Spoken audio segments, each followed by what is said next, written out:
우리 오신 분들과 함께 인사 나누실 때에 사랑하고 축복합니다라고 인사 한번 나누시겠습니다. 예.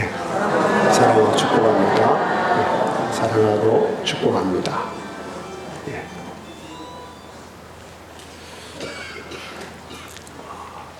먼저 바울 사도의 1차 전도 여행 사진을 보겠습니다. 바울 사도는 수리아 안디옥에서 출발하여서 구브로 섬에 있는 살라미에 도착을 합니다. 그리고 살라미에서 바보에 도착을 합니다. 바보에서 서교 바울에게 복음을 전합니다. 그리고 바보에서 출발하여서 배를 타고 버가에 도착을 합니다. 버가에 이르러서는 함께 수행했던 마가 요한이 예루살렘으로 돌아가는 일이 생깁니다. 버가에서 이제 바나바와 바울은 타우루스 산맥을 건너서 비시디아 안디옥에 이르게 됩니다. 그리고 비시디아 안디옥에 해당해서 말씀을 전하게 되는데 그것이 사도행전 13장 17절에서 43절 말씀에 나옵니다. 그 다음 사진에 보면 비시디아 안디옥에서 바울 사도가 복음을 전했던 그 회당의 터를 한번 보도록 하겠습니다. 이것이 남아있는 현재 비시디아 안디옥에 있는 회당의 터입니다. 그리고 비시디아 안디옥에 세워진 교회의 터를 여러분에게 보여드리겠습니다. 지금 현재 이대로 남아있는 가운데 있습니다. 자, 이제 바울 사도가 비시디아 안디옥에 있는 회당에서 복음을 전하게 됩니다. 사도행전을 읽다 보면 사도들의 설교와 변증이 많이 나옵니다. 사도행전이 단순히 사도들이 복음을 전한 여행 기록이 아니라는 말입니다. 실제로 사도행전 안에는 베드로의 설교와 변증이 9편, 사도 바울의 설교와 변증이 9편, 그리고 스데반의 설교가 1편, 야고보의 설교가 1편이 나옵니다. 거의 대부분의 설교는 안 믿는 사람들을 위한 복음 증거요, 그리고 복음에 대한 변증입니다. 그렇기 때문에 사도행전은 저와 여러분들에게 매우 유익하고 중요합니다. 왜냐하면 내가 믿는 예수님, 내가 믿는 기독교에 대한 근본 진리를 확인할 수 있는 것이기 때문입니다. 또한 믿지 않는 사람들에게 가장 필요하고 중요한 복음의 내용이 무엇인지를 알 수 있기 때문입니다. 그러므로 사도행전에 설교가 나올 때마다 주의 깊게 살펴보시기를 바랍니다. 자, 그러면 사도 바울이 오늘 비시디아 안디옥 회당에서 어떤 설교를 하였습니까?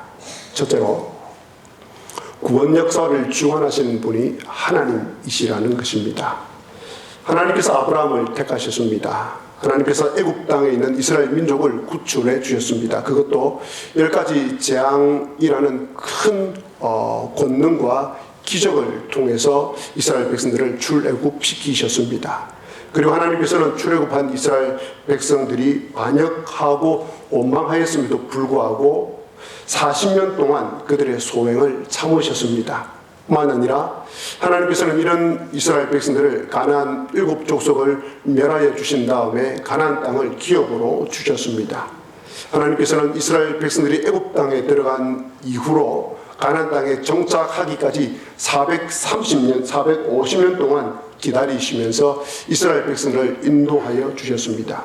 그러나 가나안 땅에 들어간 이스라엘 백성들은 가나안 땅에서 다시 범죄하고 타락을 합니다. 그런 이스라엘 백성들에게 하나님께서는 그들을 위하여서 사사를 보내어 주셨습니다. 사사 시대가 끝나자 이스라엘 백성들은 왕이신 하나님을 버리고 인간 왕을 세워달라고 하나님께 요청합니다. 하나님께서는 사무엘에게 그들이 너를 버린 것이 아니라 나를 버린 것이라고 했음에도 불구하고 이스라엘 백성들은 하나님보다 왕을 세워달라고 계속 요구를 하였습니다. 하나님께서는 그 요구를 들어주시고 베냐민 지파 출신인 사울을 초대 왕으로 세워주셨습니다. 그러나 사울은 하나님 앞에 계속해서 불순종하고 범죄를 합니다. 그리고 그래서 하나님께서는 사울을 패하시고 다윗을 왕으로 세우십니다. 하나님께서 다윗을 만나자마자 너무 기쁘셨습니다. 하나님 마음에 꼭 맞는 사람이었기 때문입니다. 그래서 하나님께서는 다윗을 통하여서 하나님의 뜻을 다 이루어 가시기로 작정을 하셨습니다. 오늘 읽은 사도행전 13장 22절입니다. 다윗을 왕으로 세우시고 증언하여 이르시되 내가 이새의 아들 다윗을 만나니 내 마음에 맞는 사람이라 내 뜻을 다 이루리라. 참고로 오늘 설교는 뒷부분만 읽었습니다만 사도행전 13장 17절에서 43절에 나오는 말씀을 함께 포함해서 들려드리도록 하겠습니다. 하나님께서 다윗을 세우시고 증언하여 이르시되 내가 이새의 아들 다윗을 만나니 내 마음에 맞는 사람이라 내 뜻을 다 이루리라. 내 마음에 맞는 사람이라 그를 통하여 내 뜻을 다 이루리라 라고 말씀하셨을 정도면 다윗이 얼마나 귀하고 훌륭한 믿음의 사람임을 우리는 알 수가 있습니다. 저 역시 이 구절을 보면서 하나님이 저에 대해서 이렇게 말씀해 주시면 얼마나 좋을까. 저 역시 하나님의 마음에 합한 사람, 하나님의 뜻을 다 이루어드리고 싶은 사람이 되면 너무 좋겠다라는 소원이 생겼습니다. 이런 다윗이었기에 하나님께서는 이 다윗을 통하여서 다윗의 후손을 통하여서 놀라운 계획, 놀라운 작정을 하십니다. 그것이 무엇입니까? 바로 다윗의 후손을 통하여서 예수 그리스도를 보내주실 것을 약속하십니다. 23절에 하나님이 약속하신 대로 이 사람의 후손에서 이스라엘을 위하여 구주를 세우셨으니 곧 예수라. 자, 이제 바울 사도는 다윗을 통하여서 예수 그리스도를 보내주실 것이라는 것을 설교의 기점으로 해서 바로 예수 그리스도에게로 설교의 내용을 옮깁니다. 그러면서 이제 예수 그리스도를 보내주실 터인데 하나님께서는 예수 그리스도를 보내주시기 전에 먼저 예수 그리스도의 오실 길을 예비할 사람을 보내주십니다. 이스라엘 백성들을 준비시키기 위함입니다. 이스라엘 백성들이 예수 그리스도를 모실 준비를 하기 위해서 보냄을 받은 선지자는 적당한 사람이 되어서는 안 됩니다. 누군가 선지자가 나타나서 예수 그리스도의 오심을 선포할 때 그 말을 믿을 정도가 되려면 굉장히 위대한 선지자가 되어야 합니다. 사람들이 모두 그 선지자의 말을 들을 정도가 되어야 됩니다. 하나님께서 누구를 보내셨습니까? 예수 그리스도의 오실 길을 예비하시기 위해서 보내주신 그 선지자의 이름이 무엇입니까? 바로 세례 요한입니다. 그 정도로 세례 요한은 귀하고 위대한 선지자였습니다. 자, 지금까지 바울 사도가 하나님의 구원 역사를 보여주셨습니다. 구원 역사를 이루기 위해서 하나님께서 이 모든 일을 행하셨습니다. 하나님께서는 이스라엘을 비롯한 주변 나라의 역사에 개입하셨습니다. 그 속에 있는 개인의 역사를 움직이셨습니다. 구원 역사를 위해서 하나님께서 친히 나라와 개인을 붙들고 가셨습니다. 그렇다면 지금도 하나님께서는 하나님의 뜻을 따라 구원의 역사를 성취해 나가고 계십니다. 그렇다면 지금도 하나님께서는 나라와 민족과 개인을 향해서 하나님의 섭리를 작용시키고 있습니다. 우리 눈에 보이지 않지만 세상 역사와 우리 개인의 역사가 하나님의 뜻 가운데서 이루어집니다. 이것을 깨달은 바울 사도는 로마서 11장 36절에서 이렇게 선포합니다. 이는 만물이 주에게서 나오고 주로 말미암고 주에게로 돌아갑니다. 그에게 영광이 세세에 있을지어다. 아멘 이라고 말합니다. 사랑하는 교회 여러분, 역사의 주인은 하나님이십니다. 그 하나님은 선하십니다. 하나님의 선하시고 참으시고 인내하시고 용서하시고 기다려주시는 그 모습을 오늘 이스라엘 역사를 통해서 여러분이 보셨지 않습니까? 또한 하나님께서는 당신의 뜻대로 필요한 사람을 구원의 역사를 위해서 보내심을 보셨지 않습니까? 바로 그 하나님의 구원 역사의 계획과 섭리 속에 여러분이 있음을 믿으시기 바랍니다. 하나님께서 이 시대에 이곳에 하나님의 구원 역사를 위해서 하나님께서는 여러분을 준비시키고 부르시고 계심을 믿으시기 바랍니다. 그 하나님을 믿으시고 다윗처럼 세례 요한처럼 복음과 하나님 나라를 위하여서 귀하게 쓰임 받으시기를 주님의 이름으로 기원합니다. 둘째로 바울 설교의 핵심은 예수님의 죽으심과 부활이 성경에 기록된 대로 성취되었다는 것입니다. 예수님께서 이스라엘 백성 가운데 오셨지만 이스라엘은 예수님을 알지 못하였습니다. 안식일마다 회당에서 율법을 읽고 암송을 하였지만 그 율법의 진짜 주인공이 누구인지 알지 못했습니다. 그래서 이스라엘 백성들은 예수님을 정죄하였습니다. 그런데 27절 말씀에 보면 13장 27절 말씀에 보면 이스라엘 백성들이 예수님에 대해서 이렇게 행할 것이라고 선지자들이 이미 말을 하였고 그 선지자들의 말대로 이루어진 것이라고 27절에서 바울은 말합니다. 또한 이스라엘 사람들은 예수님에게서 죽일 죄를 하나도 찾지 못하였습니다. 그런데도 이스라엘 사람들은 예수님을 빌라도에게 죽여달라고 넘겨버립니다. 그리고 십자가에 못 박으라고 외칩니다. 그리고 십자가에 못 박은 예수를 무덤에 장사 지냈습니다. 이스라엘 백성들은 알지 못하는 가운데 이러한 행동을 하고 있습니다. 그런데 그들이 알지 못했지만 그들이 한 이러한 행동은 예수님에 대하여 예언된 것을 그들이 다 행하고 있었다는 것입니다. 그것이 29절의 말씀입니다.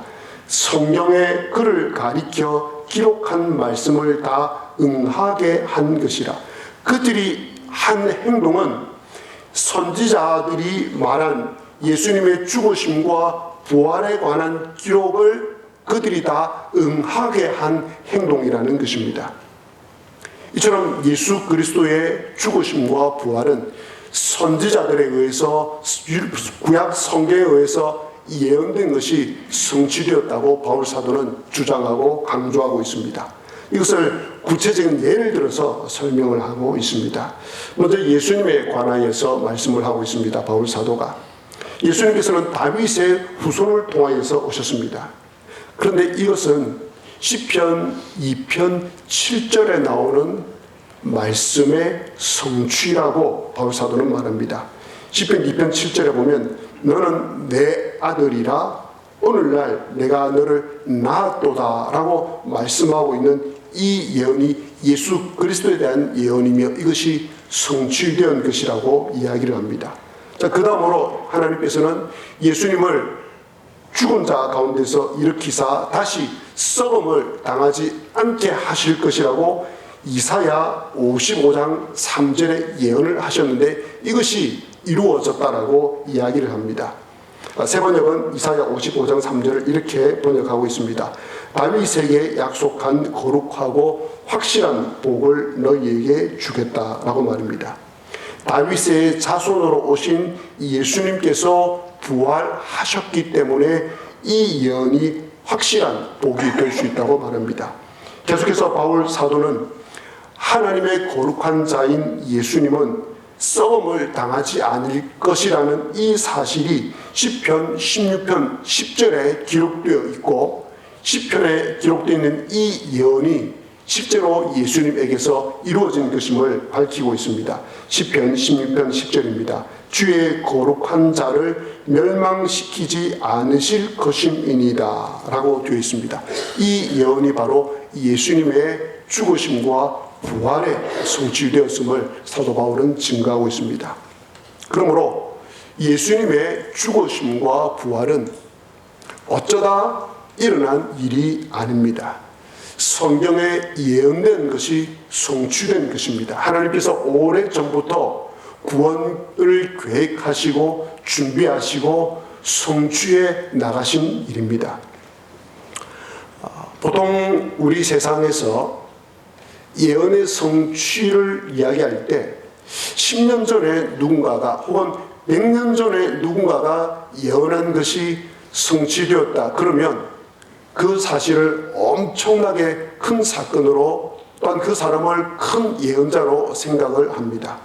온 세상이 다 놀랍니다. 그런데 예수님의 죽으심과 부활에 관해서 기록된 이 예언은 예수님의 죽으심과 부활을 기점으로 거슬러 올라가면 다윗 시대까지 거슬러 올라갑니다. 다윗의 시대는 예수님이 죽으시고 부활하시기 전 1000년 전의 사람입니다.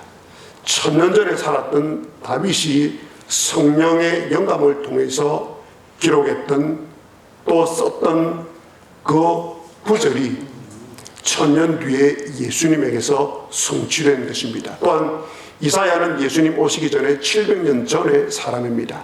700년 전에 이사야가 예언했던 그 예수님의 죽으심과 부활의 내용이 성취가 된 것입니다.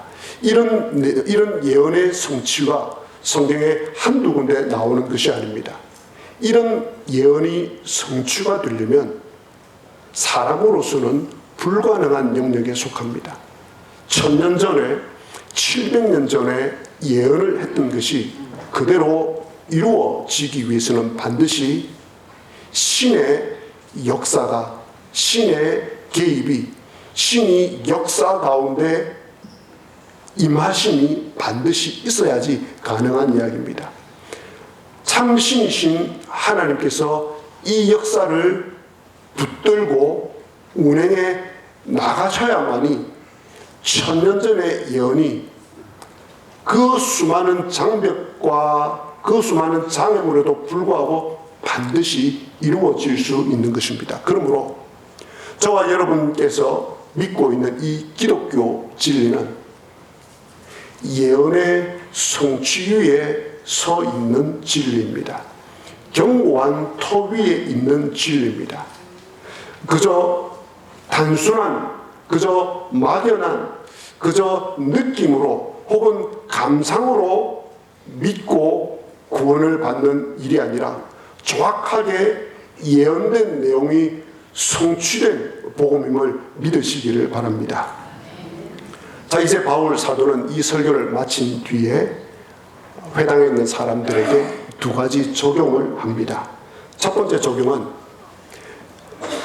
하나님께서 구원 역사를 이렇게 이루어 오셨고, 그리고 예수 그리스도의 죽으심과 부활하심은 성경에 기록된 것이, 예언된 것이 성취되었음을 밝힌 뒤에 사람들에게 이렇게 선포를 합니다. 38절과 39절에 그러므로 형제들아 너희가 알 것은 이 사람을 힘입어 죄의 사함을 너희에게 전하는 이것이며 또 모세의 율법으로 너희가 의롭다 하심을 얻지 못하던 모든 일에도 이 사람을 힘입어 믿는 자마다 의롭다 하심을 얻는 이것이라. 43절에 보면 지금 회당 안에 앉아있는 사람들은 유대인들과 또 유대교에 입교한 경건한 사람들임을 알 수 있습니다. 이들은 율법을 지키고 장로들이 세운 그 전통을 지키기 위해 끊임없이 노력을 한 사람들입니다. 그러나 그들은 결코 그 율법과 장로들이 해석한 전통을 다 지킬 수 없었습니다. 그래서 그들은 언제나 죄인으로 판명이 되었습니다. 도무지 죄의 문제를 해결할 수가 없었습니다. 그래서 바울 사도는 하나님의 구속 사역과 예수 그리스도의 죽으심과 부활을 설명한 다음에 그들에게 죄 사함의 방법을 알려줍니다. 왜냐하면 구원을 얻기 위한 첫 번째 관문은 죄 사함, 죄 용서이기 때문입니다. 여기서 죄를 용서받아야 된다, 죄를 사함받아야 된다라고 할 때 전제되어야 될 사실이 있습니다. 그것은 무엇입니까? 모든 인간은 죄인이어야 한다는 것입니다. 모든 인간이 죄인이어야 죄 사함, 죄 용서가 필요하다는 공식이 성립이 됩니다. 자, 그렇다면 왜 모든 인간은 죄인입니까? 아담과 하와가 피조물의 지위를 버리고 창조주이신 하나님처럼 되려고 했기 때문입니다. 창조주이신 하나님을 몰아내고 자신이 자신의 주인이 되려고 했기 때문입니다. 단순히 선과 악을 아는 열매를 먹었다가 아니라 에덴 동산에서 쫓겨날 정도로 영적인 죽음을 맞이할 정도로 하나님과 분리될 정도의 큰 죄를 지었다는 것을 우리는 알아야 됩니다. 그 죄가 무엇입니까? 자신이 하나님이 되려고 한 것입니다. 이것이 죄의 근원이요 모든 죄의 동기입니다. 모든 죄는 마음에 하나님 두기를 싫어하여서 자기가 자신의 주인이 되어서 자기 주장대로, 자기 생각대로, 자기 마음대로 살려고 하는 결과물이 죄입니다. 그래서 갈라디아서 5장 19절은 육체의 소욕을 이렇게 언급하고 있습니다. 육체의 일은 분명하니 곧 음행과 더러운 것과 호색과 우상 숭배와 주술과 원수 맺는 것과 분쟁과 시기와 분냄과 당 짓는 것과 분열함과 이단과 투기와 술 취함과 방탕함과 또 그와 같은 것들이라. 그러므로 하나님 앞에서 모든 사람은 죄인입니다. 자신의 마음속에 자신이 주인이 되어서 자기 마음대로 하고 싶은 이 동기에서 출발하여서 모든 죄가 드러납니다. 이 죄의 결과, 이러한 죄인이 맞이하게 될 결과는 영원한 심판이요 영원한 형벌입니다. 하나님과 분리된 인간이 맞이할 수 있는 결과는 영원한 심판이요 영원한 형벌입니다. 그러면 어떻게 죄를 용서받을 수 있습니까? 죄를 용서받으려면 반드시 예수 그리스도를 합니다. 예수 그리스도의 보혈로만 가능합니다. 그 어떤 것으로도 불가능합니다. 만약 그 어떤 것으로도 죄 용서가 가능하다면 예수님께서 십자가에서 죽으실 필요가 없습니다. 죄인된 인간은 율법을 100% 지킬 수 없습니다. 이미 죄인이기에 율법을 지킨다고 하는 그 선함마저도 결코 선할 수 없습니다. 그러므로 인간은 그 어떤 행위로도 의롭게 될 수가 없습니다. 그런데 예수 그리스도의 보혈은 완전합니다. 우리의 모든 죄를 용서해 주실 수 있습니다. 그 예수님께서 모든 사람의 죄를 짊어지셨기 때문에, 인간의 죄를 짊어지셨기 때문에 예수 그리스도를 믿는 사람은 예수 그리스도께서 예수님을 믿는 그 사람에 대하여 의롭다 함을 얻게 해 주십니다. 이것은 십자가를 통하여서 단번에 일어난 일입니다. 만일 여러분들께서 예수님을 믿고 죄 사함을 받아놓고도 이것을 의심한다면 나의 모든 죄가 예수 그리스도의 보혈로 말미암아 십자가의 부속으로 말미암아 모두 용서함을 받았다는 것에 의심이 된다면 여러분은 예수님의 보혈의 완전함을 부정하는 것입니다. 예수님의 구원과 의롭다 칭하여 주심이 완전하지 못하다고 말하는 것이 됩니다. 그러므로 구원을 받은 사람들의 공통점이 있습니다. 자신이 하나님 앞에서 죄인임을 깨닫습니다. 성령님께서 죄인임을 깨닫게 해 주십니다. 그리고 자신이 죄인임을 깨달은 뒤에는 자신이 죄인임을 시인합니다. 그리고 의롭게 되는 길은 오직 예수님밖에 없음을 알고 예수 그리스도를 믿고 그 예수 그리스도를 자신의 삶의 주인으로 영접합니다. 그리고 그 예수님을 자신의 주인이라고 고백합니다. 성령님이 그 사람 마음 가운데 계시지 않고는 결코 제가 방금 말씀드린 이런 일이 단 하나도 일어나지 않습니다. 그것이 고린도전서 12장 3절에 증명을 해주고 있습니다. 누구든지 성령으로 아니하고는, 누구든지 성령님이 그 안에 계시지 않고는 예수님을 주시라 할 수 없느니라.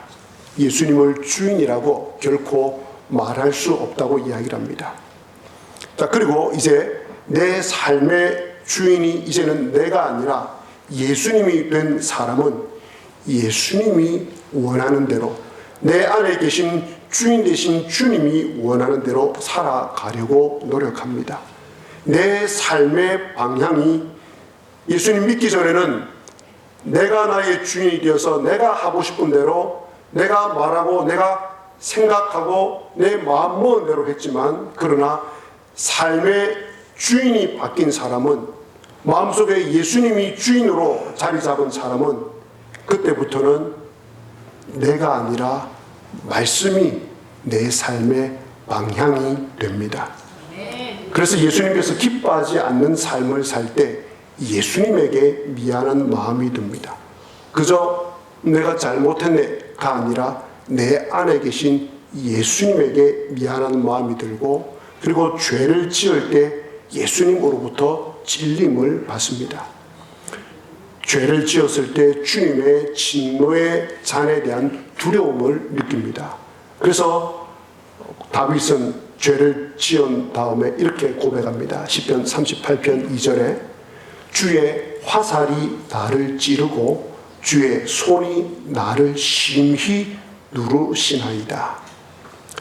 만약 여러분 가운데 예수님을 믿는다고 하면서 교회를 다닌다고 하면서도 죄를 짓고 나서 이러한 현상이 나타나지 않는다면 예수님에게 죄책감이 들고 주님의 진노의 잔이 두렵고 또 찔림을 받고 주의 화살이 나를 찌르고 주의 손이 나를 심히 누르는 이러한 현상과 이러한 경험이 없다면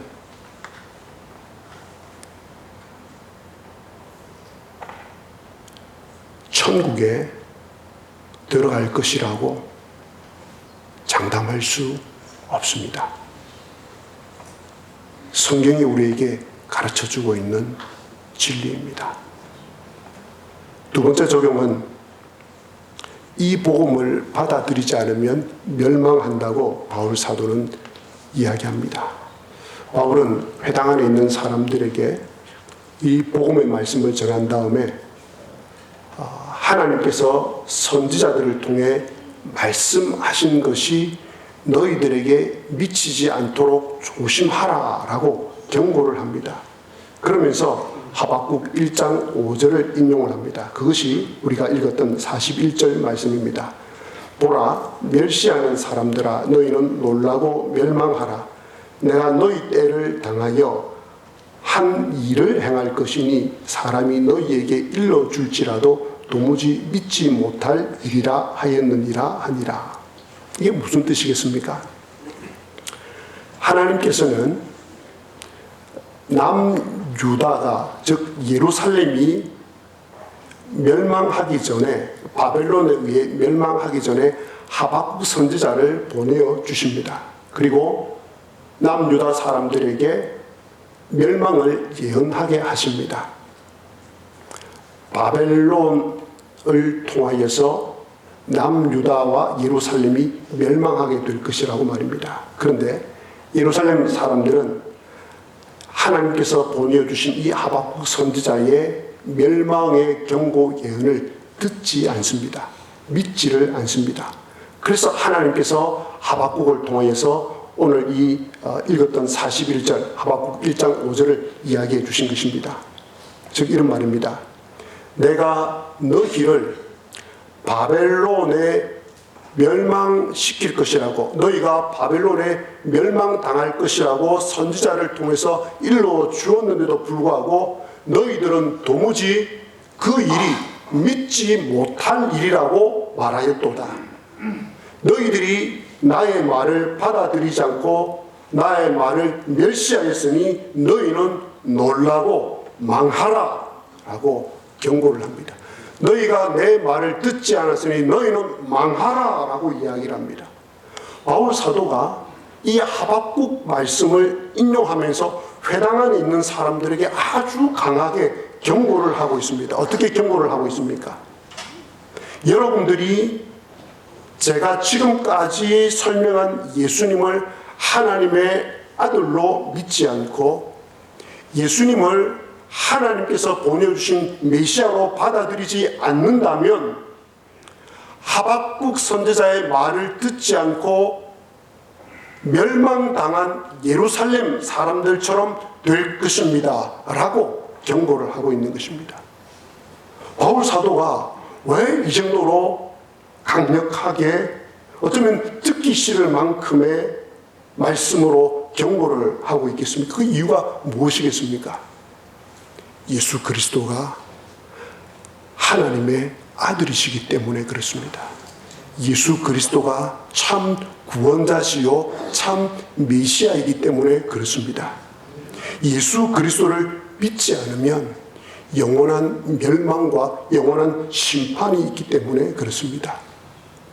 사랑하는 교우 여러분, 오늘 말씀을 통하여서 여러분이 여러분의 구원의 확신을 더욱 견고히 하시기 바랍니다.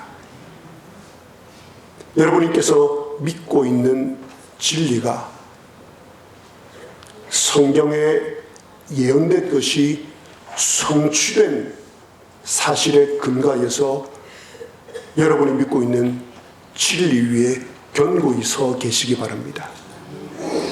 구원 역사를 450년 아니 훨씬 더 전부터 끊임없이 역사를 통하여서 붙들고 오시면서 끝내야 성취시키고 많은 분이 하나님이심을 역사를 통해서 객관적으로 검증이 된 진리 위에 우리가 서 있음을 믿으시기 바랍니다.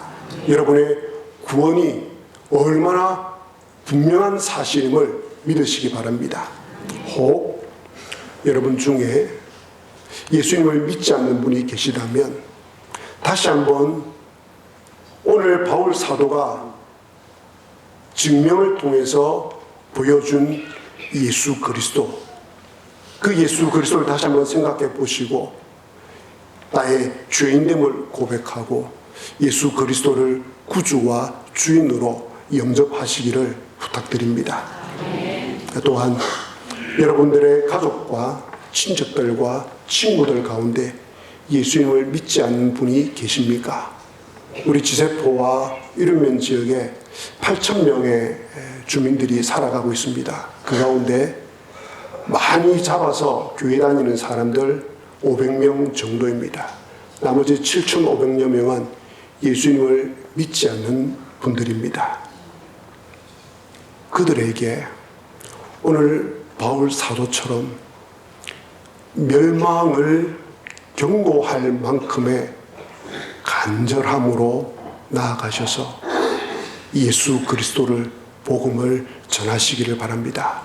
그리하여서 여러분들의 가족, 여러분들의 친척, 친구, 우리 지세포와 이름면에 살아가고 있는 예수님을 믿지 않는 사람들이 영원한 심판에 이르지 아니하고 영원한 멸망에 이르지 아니하고 영원한 생명, 영원한 천국에 이룰 수 있게 되기를 주님의 이름으로 기원합니다. 아멘.